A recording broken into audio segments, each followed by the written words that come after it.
In this video, we're going to be looking at how to calculate the percentage yield of the product in our reaction that we've been discussing in the last couple of videos.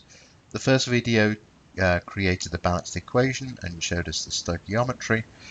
The second video talked about how we constructed table 1 for the reagents table, and in this case we're going to continue finishing with the product table and percentage yield calculation. From the second video discussing the reagents table, we determined that because this value 1.95 was a little less than the expected 2 in the balanced equation, then this had become the limiting reagent.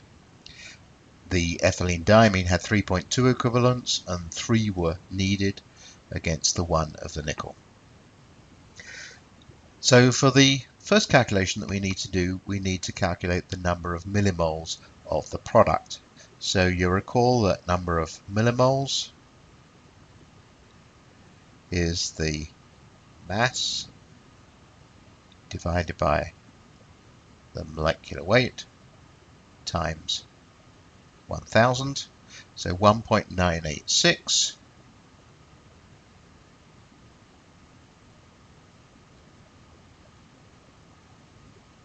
divided by 5 to 8.92 times 1000 is the number of millimoles of product, and that is 3.755.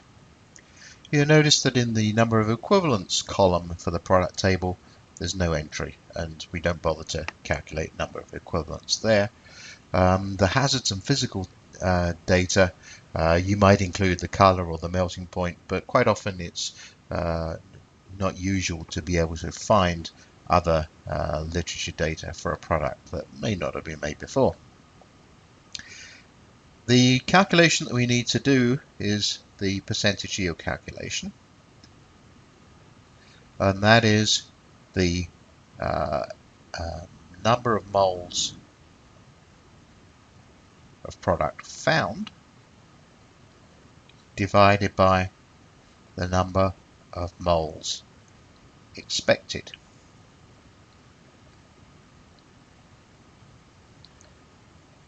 And multiply by 100. The number of moles that were expected, well actually let's start first with the number of moles found, since that's what we've already got there, 3.755.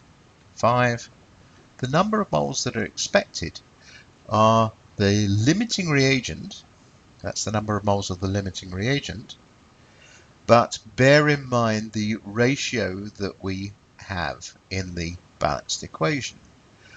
For every 2 moles of sodium hexafluorophosphate that are involved in the reaction, we get 1 mole, remember this is a 1 that's understood here, 1 mole of product. So if we have X moles of sodium hexafluorophosphate available, we should have X over 2 moles of product. And so in this case, we're expecting 8.32 divided by 2 millimoles of product. So 8.32 divided by 2 is the number of moles expected. So just to go over that again, the number of moles expected of the product depends on the stoichiometry of the balanced equation. You take the number of moles of the limiting reagent, which in this case is 8.32 for the sodium hexafluorophosphate, divide it by that coefficient of 2, and then you can multiply it by that coefficient of 1 of the product up there. And that gives us the number of moles of product that we expect, which of course comes to be 4.16, and we multiply all of this by 100 to give us a percentage yield, and that comes out to be something like 90.22%, or in real terms, this is only a synthetic reaction, 90% is sufficient to quote for most purposes.